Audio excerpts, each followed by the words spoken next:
Good day, it's Pastor Jedediah here at Eau Claire Evangelical Missionary Church, Northern Ontario. With an encouragement for you this week. Read your Bible. Maybe you're in a place where you know you got an appointment this week. It's going to be about 15 to 20 minutes. I'm going to actually recommend, if you have that much time spent, 15 to 20 minutes available, read the book of James. Where's the book of James? Well, it's near the end. It's in the New Testament, and it's actually near the end of the New Testament. And another good question to ask is, well, who wrote it? Good question. There's lots of James in the Bible. There's two disciples named James. Most likely it's neither one of them. Very likely, though, it's Jesus' younger brother James, who is a leader of the church early in the book of Acts.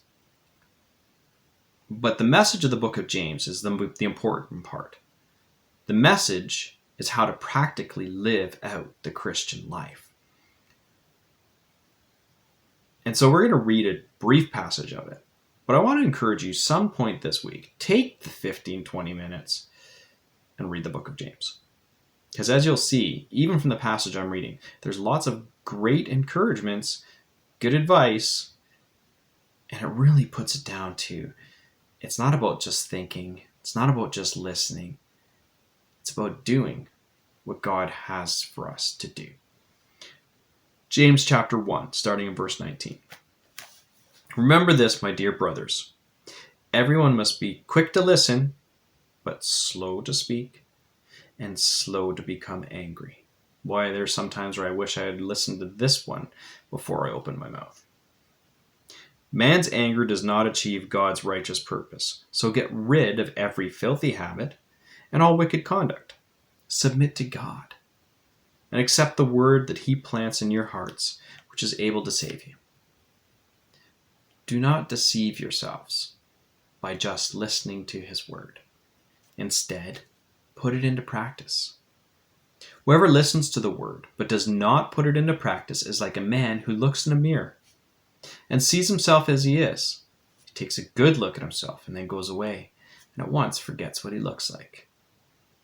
But whoever looks closely into the perfect law that sets people free and keeps on paying attention to it, does not simply listen and then forget it, but puts it into practice, that person will be blessed by God in what he does. Does anyone think he's religious? If he does not control his tongue, his religion is worthless, and he deceives himself.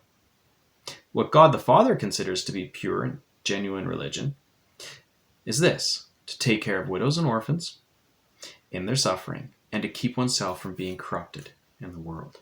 We're going to stop there. I don't know if you noticed it, but I noticed this phrase, do not deceive yourself, show up a couple times. And it could almost be a third time. Because let's face it, guys, sometimes when we look in the mirror, what we see is not necessarily the whole package. We might look in the mirror and let's say gray hairs are there. We like go and, oh wow, I've got a few gray hairs in there.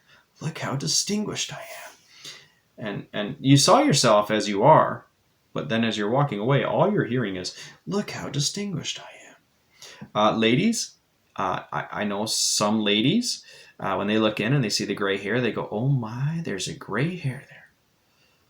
Am I getting that old?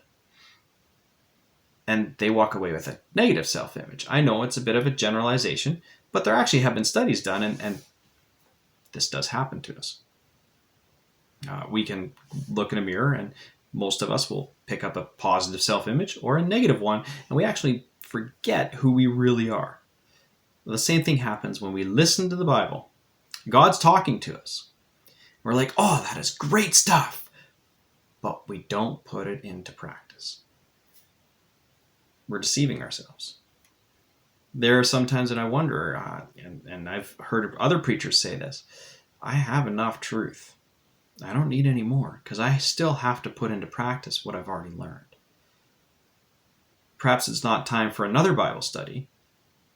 Perhaps it's time to put into practice the things we learned in the last 2 or 3 Bible studies for those who have been Christians for a long time. For those that are a brand new Christian, dive in right away. When God tells you to do something, do it.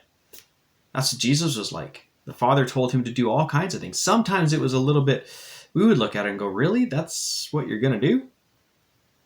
but he listened to his Father. And he did just this. He helped people like widows and orphans. He healed people that needed to be set free. He raised other people up that were down and out. And he kept himself from being corrupted at the same time. Jesus was both approachable and totally dedicated to God. It's a great picture of a Christian. There's more other analogies and different things in the book of James. So again, I'm going to encourage you. You might not even be a Christian, but if you've got a Bible, turn into it and let's just see what God can speak to us. Thanks for joining me this week. God bless you. And say it one more time. Try reading the book of James. God bless.